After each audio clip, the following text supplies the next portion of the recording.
मंत्र्यांनी काहीही केलं तरी ती असते मस्करी आणि त्यावर कोणी काही बोलायला गेलं की तो होतो बाऊ। मित्र हो, महाराष्ट्रातील सरकारचा म्हणजे या महायुतीच्या सरकारचा सगळा खेळ खंडोबा झालेला आहे। तुम्हाला माहित आहे, महाराष्ट्राला माहित आहे। अहो एवढंच काय, महायुतीतल्या प्रत्येकाला सुद्धा हे माहित आहे, पण बोलत कुणी नाही। एवढंच सत्तेच्या पक्षामधले आमदार मंत्री बघा वाटेल तशी बडबड करतात, वाटेल तशी वादग्रस्त असली तरी विधानं करीत राहतात आणि या बडबडीला साजेशी कृती देखील सोबत करताना आपल्याला हे दिसतात। मंत्र्यांच्या या बेताल होत असलेल्या विधानावर अवघा महाराष्ट्र खवळलेला आहे, संतापलेला आहे, चिडला आहे। अहो सोशल मीडियावर काय काय प्रतिक्रिया व्यक्त करतायत लोक। म्हणजे बघा कसं चाललंय हे सगळं। आपल्या मंत्र्यांनी काहीही केलं, काही वाटेल ते बोललं, अगदी आईच्या नावावर असलेल्या बारमध्ये बारबाला नाचवल्या तरी सुद्धा एकनाथ शिंदे त्यांना म्हणतात भिवू नका, मी पाठीशी आहे। आता एवढं जर पाठबळ मिळत असलं तर मंत्री बेताल झाली तर नवल काय सांगा। आता ते अजित पवार यांच्या पक्षाचे मंत्री माणिकराव कोकाटे हे विधान भवनाच्या सभागृहामध्ये अधिवेशन सुरू असताना चक्क मोबाईलवर रमी नावाचा जुगार खेळतात। लोकांचा संताप अनावर झाला, लोक चिडले। सगळ्या बाजूनी जोरदार टीका होऊ लागल्यावर काय कारवाई केली जाते? मंत्रीपद शाबूत ठेवून फक्त खातं बदललं जातं। ही फसवणूक नाही का महाराष्ट्राची, महाराष्ट्राच्या शेतकऱ्याची, जनतेची, मतदाराची? हे सगळे प्रकार घडत होते तेव्हा बघा देवेंद्र फडणवीस साळसूदपणे बोलत होते।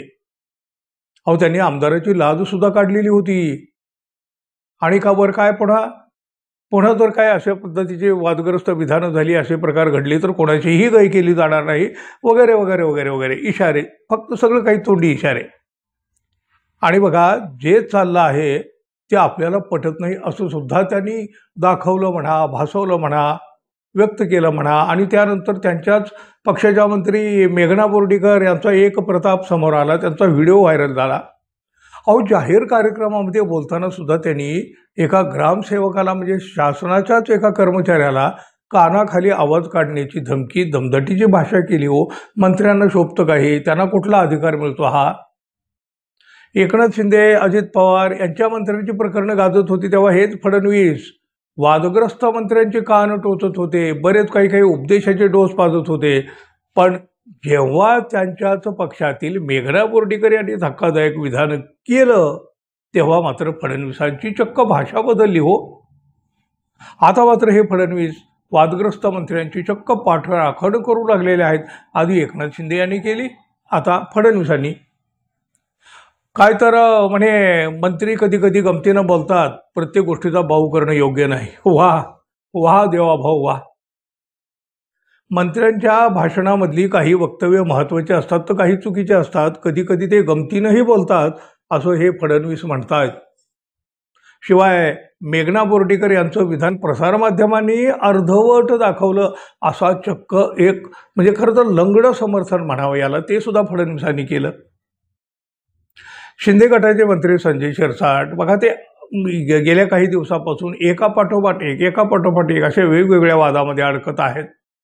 हे शिरसाट आता काय म्हणाले, 5, 10, 15 कोटी मागा, काय मागायची मागा, कितीही देतो, सरकारचा पैसा आहे, आपल्या बापाचं काय जातंय काय? अहो पण याचं देखील समर्थन आता फडणवीस यांनी केलं। आणि अशा विधानांचा बाऊ करू नका, मंत्र्यांनी मस्करी केली असं म्हणून त्याकडं बघा असं फडणवीस उपदेश करू लागले आहेत। आता आमदार संजय गायकवाड यांनी आमदार निवासातील कॅन्टीनमध्ये घुसून नव्हे, खरं तर म्हणजे ते टॉवेल बनियान अशा पद्धतीनं एका गुंडाछाप मावाल्यासारखं घुसून तिथं एका गरिबाला मारहाण सुद्धा केली। ही घटना आम्ही मस्करी मानावी काय फडणवीस साहेब? अहो त्या अधिवेशन सुरू असताना भर सभागृहामध्ये एक मंत्री विरोधी आमदारांना धमकी देतो, बाहेर ये तुला दाखवतो असं म्हणतो, ही सुद्धा मस्करीच होती असं आम्ही मानावं काय? एक मंत्री ऑनलाईन रमी खेळतो विधानसभेच्या सभागृहात पावसाळी अधिवेशनाच्या काळामध्ये। अहो एवढी मोठी घटना, पण याला सुद्धा आम्ही मस्करी म्हणावं काय? भाजपाचा एक मंत्री समाजामध्ये जाती धर्मावरून विष पेरतो, दुही निर्माण करतो, तेढ निर्माण करतो, दिसेल त्याला ज्याला त्याला अगदी खुल्या पद्धतीनं आव्हान देखील देतो। 2 आमदारांचे कार्यकर्ते विधान भवनामध्ये अगदी फ्रीस्टाईल मारामारी करतात। त्या परिसरात विधान अधिवेशनाच्या काळामध्ये एक वादग्रस्त मंत्री कधी शेतकऱ्यांना भिकारी म्हणतो, तर कधी सरकारच भिकारी आहे असं म्हणतो। अशा सगळ्या गोष्टी या केवळ मस्करी म्हणून पाहायच्या आहेत काय? मग हे मंत्री मस्करी करण्यासाठीच त्या खुर्चीवर बसलेले असतील, तर मग हे जनतेच्या हिताचा काही विचार करण्याची जबाबदारी त्यांच्यावर आहे की नाही? नाही म्हणजे हे सुद्धा एकदा सांगून टाका हो फडणवीस साहेब। अहो, महाराष्ट्रापुढे ढीगभर प्रश्न पडलेले आहेत, ते कोणी सोडवत नाही, त्याच्याकडे कोणी बघत नाही। सर्वसामान्याची कामं इथं अडून पडलेली असतात। शेतकऱ्याचे हाल, महिलांवर अन्याय अत्याचार, नोकरी, बेरोजगारी, अहो ढीगभर प्रश्न, पण ते सोडवण्याचा साधा प्रयत्न सुद्धा होत नाही। कारण त्यांची असती ती म्हणे फक्त मस्करी। मंत्र्यांनी काहीही केलं तरी ती असते मस्करी, आणि त्यावर कोणी काही बोलायला गेलं की तो होतो बाऊ।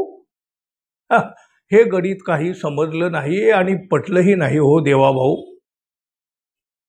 मित्रांनो, तुम्हाला तरी पटतंय का हो हे देवेंद्र फडणवीस साहेब जे सांगतायत की मंत्र्यांची ही असते ती मस्करी? जरूर सांगा मित्रांनो।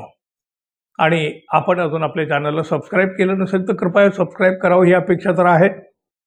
धन्यवाद, पुन्हा भेटू, तोपर्यंत नमस्कार।